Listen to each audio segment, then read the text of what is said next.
Hello and welcome to my easy to understand guide to Mr. Robot and representation. This video is going to be particularly relevant for you if you are studying OCR A-level Media Studies, as Mr. Robot is currently one of the optional set TV dramas for study on that specification.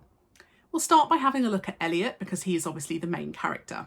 Throughout the episode, he is shown as being quite mysterious and enigmatic. He wears a hoodie, he keeps it up, he doesn't give away an awful lot of information about his own personal life.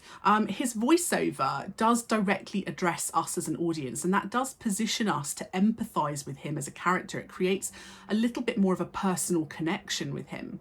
His hood up and his furtive glances around constantly make him seem very paranoid, and obviously quite rightly so, judging by what happens in the first episode. He's seen walking against the crowd, which makes him seem different, alternative, and not mainstream. The flashback in the first episode shows that he couldn't go into the bar where Angela and her boyfriend were, and he even walks away from Angela's boyfriend when he's talking to him. It makes Elliot seem quite antisocial and unemotional. He doesn't want to get involved in conflict. The antisocial, unemotional part is, I guess, a reasonably typical representation of men. Not wanting to get involved in conflict, perhaps less typical. Although the idea that he's jealous and that he likes Angela, perhaps a little bit more typical representation of masculinity. His voiceover also helps us to see what he's thinking, because actually what he says out loud to other characters isn't always the truth. There are several times within the episode where he says something to other characters out loud, but his voiceover tells us he's thinking something totally different. And that helps us to see that the other characters don't know the real him, but that we do. Within the first episode, we do see him hacking and doing things on computers that potentially might be seen as criminal. However, the things that he does position us to think of him as a good guy, as a vigilante. At some point, he takes down a kind of paedophile online selling child porn, and he says, "I don't give a shit about money." It's this idea that he's not motivated by cash and material rewards. He's doing it for the good of getting rid of these bad people. So it really paints him as a kind of hero, although definitely not your typical hero that you might see in other narratives.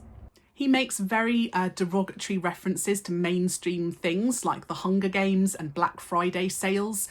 So it really paints him as a very anti-establishment character, somebody who doesn't like the same things as everyone else, very alternative and not mainstream. He is represented as having some mental health issues. We do see him secretly crying on his own in his apartment.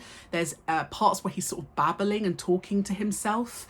There's references to drugs. He babbles and talks to us as well. So there's this idea, is he kind of lucid, or is he hallucinating, or is he paranoid? Is this really happening? So there's definitely some representation of some mental health issues here. He uses a lot of technical jargon, and he does a lot of very technically difficult things on screen, and that represents him as being an expert and very clever. The fact that Gideon comes to him and everyone seems to ask for him when asking about what's happened with the hacking represents him again as being the kind of most clever person within the company. When Elliot is in therapy, he doesn't really talk to his therapist at all. She's talking and he's talking via voiceover to us, but actually in terms of talking out loud to her, he doesn't do an awful lot of it, which represents him as being very unemotional. He doesn't want to communicate with people. If you have a look at the other representations of men within the episode, Gideon is the boss, represented in sort of positions of power, wealth and status through the use of suits and his office. Gideon only seems to trust other men. He actually actively ignores and dismisses Angela. He's quite misogynistic towards her. He treats her as unimportant and as though she's unintelligent. So representing men as being quite misogynistic. You have the representations of the kind of men from the big evil corporation, men in suits with lots of power, predominantly white men as well, being seen as quite evil, faceless corporations, just interested in making money. We see the man who's involved in child pornography, so men being seen as predators and criminals too. Christian Slater's character is seen as very enigmatic as well. We know very little about him. We don't really know who he is or what he does in that first episode. Lots of enigma codes make him seem quite strange and unusual, and so making him seem quite mysterious for an audience. Angela's boyfriend is seen as quite controlling. He sort of wags his finger at her and he's quite patronising. So the audience is kind of positioned not to like him in the same way that Elliot doesn't like him. Let's have a look at the representation of women next. So Angela, poor Angela, she seems to know what's going on. She seems to be quite clever, but Gideon ignores her. He dismisses her. He talks over to her. He doesn't listen to anything she has to say. Elliot listens to her, and Elliot actually tries to kind of defer to her in a meeting, but no one else seems to care. So poor Angela is treated quite badly by the vast majority of men. And that might reflect this kind of social cultural context of women in tech industries often being less represented, less respected, and seen as less technically expert than men. Reflects the ideas as well that women are often, discriminated against within employment, and are often dismissed by male bosses. Angela actually tells Elliot at some point, please stop protecting me, please stop saving me, I can do it myself, essentially telling him she doesn't want his help.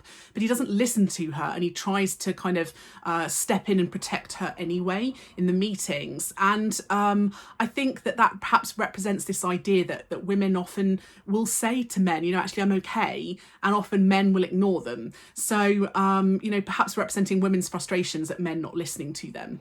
Angela constantly talks about wanting a raise and not being able to get one. Again, reflecting perhaps social cultural context for women about fighting for equality of pay in the workplace. Krista plays the psychologist, so I guess a reasonable position of power. She's quite calm, but she also seems to be totally oblivious to the fact that Elliot is actually thinking completely different things in his head than he's saying to her. She's oblivious about the man she's dating, and so perhaps representing her as being quite naive or stupid. Her job revolves around talking and communication, which is a reasonably conventional way of representing women. We do see her as very emotional after her breakup. So again, representing women as being perhaps unable to pick the right relationships, unable to recognise bad relationships, and then unable to deal with the emotional fallout afterwards. Darlene is represented as swearing, quite unemotional, quite blunt, quite rude, smoking. So she's represented in a more masculine way. Perhaps this reflects her role as one of the kind of hacking team, being involved in kind of technology and making her seem quite quirky and unusual and engaging for the audience.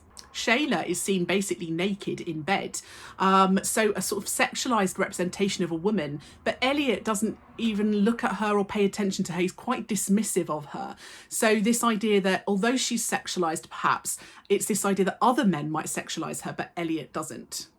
There's quite a diverse range of ethnicity within the show. Rami Malek is an American actor with Egyptian parents. So, coming from this Egyptian background, perhaps representing, people from ethnic minorities as being clever, as being intuitive, as being experts in technical fields. That's quite unconventional. We don't often see that within the media. However, and I guess the fact that he is seen as quite antisocial and not really wanting to join in or be part of the community is perhaps a more typical representation of ethnic minorities. A man involved in child porn, obviously representing people from ethnic minorities in a pretty poor way. They mentioned Bill Cosby, who's a notorious black comedian who's been involved in several sexual assault cases where he was found guilty and put in prison, more recently been released, but that case is ongoing. So some representations of people from ethnic minority backgrounds in criminal ways. Gideon being a white male boss, and a lot of the people from the kind of evil corporations are kind of white men. So perhaps there are some quite, representations of white men being the ones often in positions of antagonists, the villains, if you like. And in this show, it seems to be more the people who are from ethnic minority backgrounds who are fighting the system. So Rami Malek being Egyptian is this idea that he is able to fight sort of white, patriarchal, capitalist system. So reasonably challenging in terms of ethnicity and representation.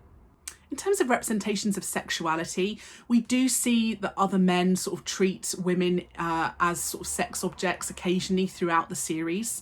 Elliot, however, does not, and it's this idea that almost sexuality doesn't come into it for him. He seems to love Angela, but he's almost asexual in the way that he treats her and the way that he responds to her. He doesn't seem to be as sexually driven as perhaps men are often represented.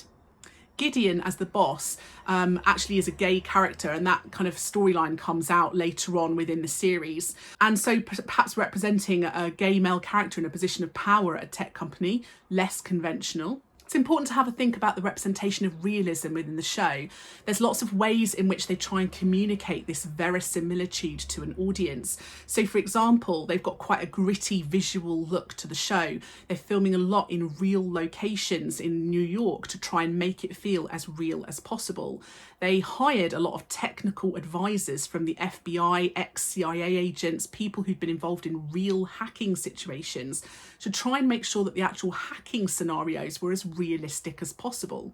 They make reference to real things, so real celebrities like Bill Cosby and Lance Armstrong, and referencing real people again helps to kind of make the show feel more real. They also hired a real psychologist to try and make sure that Elliot's mental health issues were as realistic and truthful and honest as possible. So overall, the show really seems to be making almost a very deliberate comment about the misogyny within the world of work, misogyny within the world particularly of tech companies and corporations, the way that women are treated and the way that men treat them, and representing that for an audience, perhaps because, you know, we're coming at it from a more modern context and modern audiences might quite enjoy having those issues highlighted for them. So that is my simple, easy to understand guide to representation within Mr. Robot. Don't forget to check out my channel. I've got lots of other videos about this TV drama and the other set texts for A-level media studies. If there are any videos that you would like that I don't already have, please don't forget to drop me a comment below and I'll see what I can do.